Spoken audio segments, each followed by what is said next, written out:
আমার এই বছর আল্লাহ চাইতে 40 লক্ষ গোলসা চাষে আছে, 40 লক্ষ সবগুলাই গোলসা। রেণু থেকে চাষ। আমার 150 টন টার্গেট আছে, 150 টন খাদ্য খাওয়াবো, 90 টন 95 টন গোলসা বিক্রি করবো।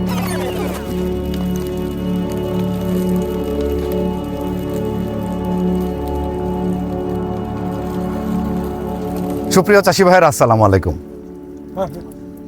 এটি মামুন ভাইয়ের গুলশা। আপনারা ইতিমধ্যে মামুন ভাইয়ের গুলশার আপডেট দেখেছেন। এটা বিক্রি হয়েছে 40 কেজি 21,500 টাকা মন। তো 3 দিন ধরে বিক্রি চলছে, আজকে তৃতীয় দিন। তো আমার সাথে রয়েছে মামুন ভাই। আমরা মামুন ভাইয়ের কাছ থেকে কিছু তথ্য আপনাদের জানানোর চেষ্টা করব। মামুন ভাই আসসালামু আলাইকুম। ওয়ালাইকুম সালাম। আসসালামু আলাইকুম। ওয়ালাইকুম আসসালাম। ভাইজান, প্রথম দিন কত মন গেল? প্রথম দিন গেছে আপনার 36 মণ। 36 মন। আর গতকালকে? গতকালকেও 36 মণ। তার মানে 72 মন চলে গেছে 72 ইতিমধ্যে। তাহলে আপনার আজকে কত মন হইতে পারে? আজকে 10 মণের মতো হইতে পারে। আমার টার্গেট এরকমই 80-85 মণ। 80-85 মন টার্গেট আপনার। আপনার পুকুরটা কত শতক? পুকুরটা এটা 40%, ভিতরটা 40, ভিতরটা 40। রেণু থেকে চাষ। রেণু থেকে চাষ। কত কেজি রেণু দিয়েছিলেন? রেণু দিয়েছিলাম আপনার 1 কেজি। 1 কেজি। এটা কত মাস বয়স হয়েছে মাছটা আপনার? 9 মাস। রেণু থেকে 9 মাস। রেণু থেকে 9 মাস। খাবার গেছে কত টন আপনার? 5.5 টনের কাছাকাছি। তাহলে 5.5 টনের চেয়ে কিছু বেশি হইতে পারে। এফসিআরটা কেমন আসতে পারে? 1800 1800 গ্রামে 1 কেজি মাছ হইতে পারে। 1800 গ্রামে 1 কেজি মাছ। মাছটা এটা কারণ আছে আপনার 1400 গ্রামই 1 কেজি মাছ হবে যদি আপনি 80টাই কেজি মাছ বিক্রি করে দেন। হুম, মাছ যখন বড় হইতে থাকে তার এফসিআর এফসিআরটা হ্যাঁ বাড়তে থাকে। দেখা যাচ্ছে আপনি 40টা কেজি মাছ আনতে হইলে 1800 গ্রাম 1900 গ্রাম লেগে যাবে, এটাই স্বাভাবিক। হুম, রাইট। আর মাছটা আপনার কি দর বিক্রি করেছেন? এটা হলো 40টা কেজি 21,500 টাকা। কোন ব্যাপারে কিনেছে? এটা তো কিনেছে হইলো গিয়ে আমাদের নেত্রকোনার এই সুমন ব্যাপারে। সুমন ব্যাপারী। এই যে মাছটা আপনার এই পর্যন্ত আপনি চাষ করে আনছেন, এটার আপনি কি হিসাব করেছেন যে আপনার শতাংশে কত মন হইতেছে? হিসাব করেছেন? শতাংশ হিসাবটা তো করলেই বের হয়ে যায়। 40% যদি 80-85 মণ মাছ হয়, তাহলে শতাংশে কত মন হয়? শতাংশে 40% না, 20 মন হয়ে যায়। মানে 2 মন হয় শতাংশে। শতাংশে 2 মণের কাছাকাছি। শতাংশে 2 মন উৎপাদন। 2 মণ উৎপাদন। পুকুরে গভীরতা কতটুকু আছে? এবার এই যে গড়ে 10 ফুট। 10 ফিট। আপনার তো এই বছর সবগুলাতে গুলশা, প্রায় সবগুলাতেই। সবগুলাতে গুলশা। প্রায় সবগুলাতেই। আপনার যে বড় পুকুরটা যেটা আছে আপনার, যেটা বড় পুকুর, যেটা আপনার ওই যে সবচেয়ে ঘনত্ব যে পুকুরটা ঘনত্ব রয়েছে, যে পুকুর। ওটা কি অবস্থা? আলহামদুলিল্লাহ ভালো। ওটা কত টন খাবার চলতেছে আপনার? এটার 17 টন 17 টন চলতেছে একটা পুকুরে। একটা পুকুরে। না, এটা পুকুরটা তো আপনার সম্ভবত 100 শতক না? এটা 100 শতক। 100 শতক হইলেও 200 শতকের লোড নিচ্ছে। পুকুরটা কারণ গভীর পুকুরের অনেক। গভীরতা 15 ফুট 15 ফিট গভীর। এবং নতুন মাটি কাটানো। সেই হিসাবে আপনি মনে করতে পারেন যে পুকুরটা 20 কাঠা। ওইটা তো রেণু থেকে চাষ। রেণু থেকে চাষ। ওইটাতে আপনার কত লক্ষ মাছ আপনি অনুমান করছেন? আমি সর্বনিম্ন আমার ধারণা 15 লাখ। 15 লাখ। ওই দিনে আমি পুকুর পাড়ে গিয়েছিলাম, আপনার যে পুকুরটা দেখশন করে উনি বলছে যে 14-15 লাখ মাছ হইতে পারে। এটা আমাদের বর্তমানে 120টা লাইনে আছে। 120টা লাইনে আছে এখন। 350 প্লাস 350 মণ প্লাস মাছ আছে বর্তমানে। অর্থাৎ পুকুরে ধারণ ক্ষমতা বর্তমানে এখন আছে 350 প্লাস 350 মনের উপরে। আপনার ওই পুকুরটা কি আপনি এই উঠাইতে পারেন বেশটা? আল্লাহ চাই তো।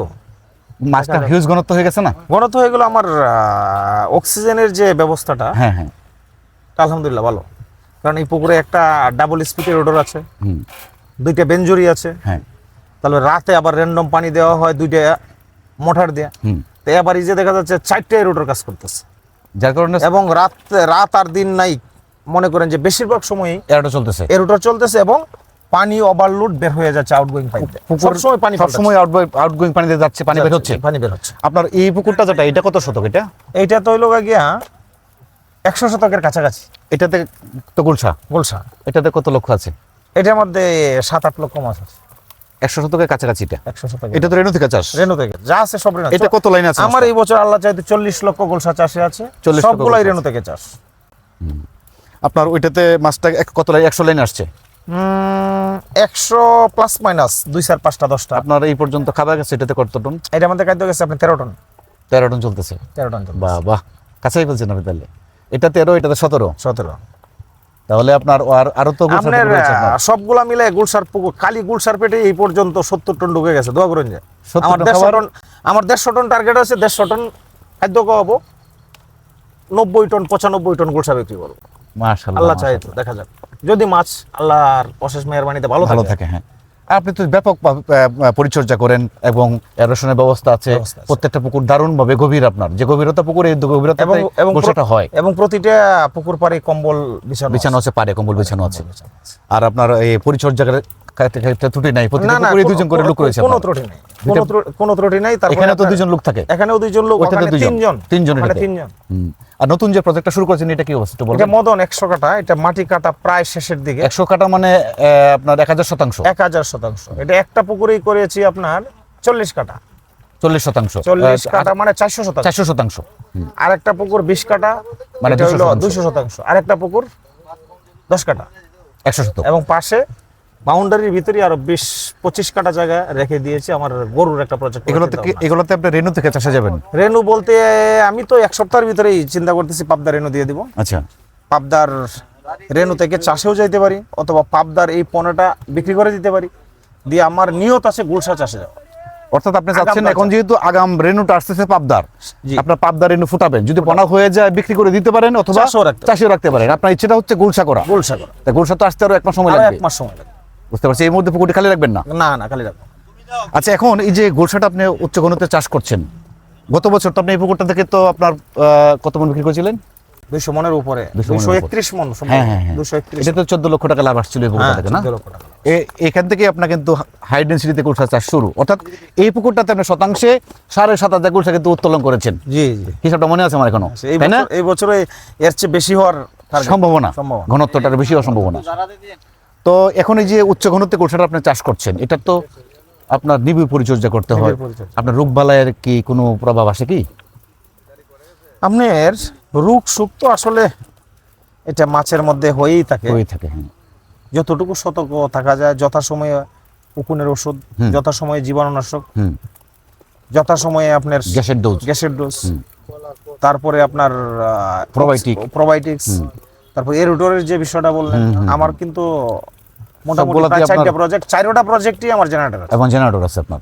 জেনারেটর লাগবেই, কারণ লাগবেই। বিদ্যুৎ কখন চলে যায় বলা যায় না। বলা যায় না। আপনি দেখা যাচ্ছে যে একটা গুলশার পুকুরে আপনার 50 লক্ষ টাকার গুলশা আছে, হুম, হঠাৎ করে এই লাইন আপনার মার দিল রাতে, যে কোনো সময় দিতে পারে।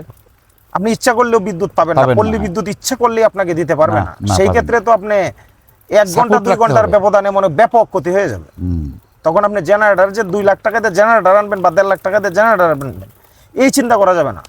আমার চিন্তা করতে হবে যে আমি বড় ধরনের ক্ষতি থেকে যেভাবে মোকাবেলা করতে পারি, এই প্রস্তুতি নিয়ে অর্থাৎ সকল থাকতে হবে। প্রিপারেশন আপনার রাখতে হবে, Preparation রাখতে হবে। যেন কোনো কমতি না থাকে। কমতি না থাকে। এই উচ্চ ঘনত্বে গুলশা চাষ করলে আপনার এটা যে লাগবেই। লাগবেই, কারণ আমরা তো হাই রেঞ্জে মাছ চাষ করি। বাংলা কি পরিমাণ আছে আপনার গুলশাতে? গুলশাতে বাংলার পরিমাণটা এত বেশি না, কম বাংলার পরিমাণটা কম। কম। এবং গুলশাতে বাংলা কম দেওয়াটাই ভালো, কারণ গুলশা যখন খাবার খায়, বাংলা বেশি পরিমাণে থাকলে গুলশার খাদ্যে ব্যাপক অসুবিধা হয়, ঘাটতি হয়। গুলশা খাবার খেতে চায় না। খাবার খেতে চায় না। যে বাংলা আইসা মনে করেন যে ধাপ ধাপ কিছু করে। খাবার খায়, দাব করে জাকি মারে, গুলশা আতঙ্কে গুলশা ভয় পায়। গুলশার পুকুরে বাংলা যত কম দেওয়া যায় সবচেয়ে বেটার। মিনিমাম শতাংশে কয়টা? আমি যে পুকুরটা বাংলাম, এটা 40 কাটা পুকুরে মাত্র 12টা বাংলা মাছ দিচ্ছে। 12 পিস, মাত্র 12 পিস, মাত্র 12 পিস, 40%। 40%। অর্থাৎ শতাংশে একটা করে দেওয়া যেতে পারে, একটা বা 4টা 5টা দিতে পারেন, কিন্তু আপনার না দেওয়াটা ভালো। না দেওয়াটাই ভালো, যত কম রাখা যায়। একক গুলশাতে বাংলাটা না দেওয়াটা সবচেয়ে বুদ্ধিমানের কাজ। বুদ্ধিমানের কাজ। খুব ভালো। গুলশা মাটিটা কি ধরনের হলে ভালো হয়? বেলে দোআঁশ মাটি হলে সবচেয়ে বেটার। বেলে দোআঁশ মাটি হলে সবচেয়ে ভালো, কারণ পানিটা ঘোলা হয় না। লাল মাটি, লাল মাটি, তাহলে পানি ঘোলা হয় না। পানি গোলা হয় না, গুলশা পানি তো ঘোলা হওয়া যাবে না, গোলা হওয়া যাবে না। কাছের মতো কাছের মধ্যে থাকতে হবে। স্বচ্ছ রাখার চেষ্টা করতে হবে। কারণ আপনি তো বিষয়টা চিন্তা করতে হবে যে গুলশাটা আসছে কোথায় থেকে, গভীর জল থেকে আসছে, তার অবস্থানটা কোথায়? তার অবস্থানটা আজ থেকে 40 বছর আগে কোথায় ছিল? নদীতে। নদীতে ছিল। পাবদা গুলশা ছিল নদীতে। নদীতে, নদীর হ্যাঁ। পানি কি স্বচ্ছ, একদম এবং টলটলা গভীর। পানি, গভীর। হ্যাঁ, পাবদা গুলশার পানি যত গভীরতা হবে তত ভালো, যত স্বচ্ছ হবে ততই ভালো। আচ্ছা, এখন ধরেন আপনি এই পুকুরটাতে যদি আপনার 80 মন মাছ হইল গুলশা, তাহলে বিক্রিটা কত আসতে পারে? 16 লাখ প্লাস। আপনার খরচ কত আছে? 5.5 টনে। খরচটা তো মনে করেন এখানে 50-50 আশা করা যায়। 8 লক্ষ টাকা খরচ হচ্ছে আপনার, না? 8 লক্ষ টাকা খরচ হচ্ছে। আপনার তো বিদ্যুৎ বিল তো ব্যাপক আছে এটার উপরে। বিদ্যুৎ বিল ব্যাপক, বাণিজ্যিক লাইন, তো তবে অর্ধেক আসতে পারে। অর্ধেক আসতে পারে। 8 মাসই তো নাকি? 9 মাস, 9 9 মাস। মাস। তো ঠিক আছে, থ্যাংক ইউ, ভালো লাগলো মামুন ভাই। দোয়া চাই। হ্যাঁ জি, ইনশাল্লাহ। আসসালামু সুপ্রিয় চাষি ভাইরা, মামুন ভাই একজন অনেক বড় একজন চাষি। শুধু উনি চাষি নন, উনি কিন্তু আরআরপি ডিলার এবং ওনার একটা মেডিসিনের দোকানও রয়েছে, আপনারা জানেন। তা মামুন ভাইয়ের জন্য দোয়া করবেন। মামুন ভাই আরও বহু পুকুর রয়েছে গুলশা চাষের। ইনশাল্লাহ আমি চাষ পদ্ধতি নিয়ে, মামুন ভাইয়ের একটা উচ্চ ঘনত্বের যে পুকুরটা রয়েছে, এটার একটা চাষ পদ্ধতি নিয়ে একটা প্রতিবেদন তৈরি করব। সকলেই আমাদের জন্য দোয়া করবেন। আপনাদের সকলের সুস্বাস্থ্য এবং দীর্ঘায়ু কামনা করি। সকলেই ভালো থাকুন। আসসালামু আলাইকুম।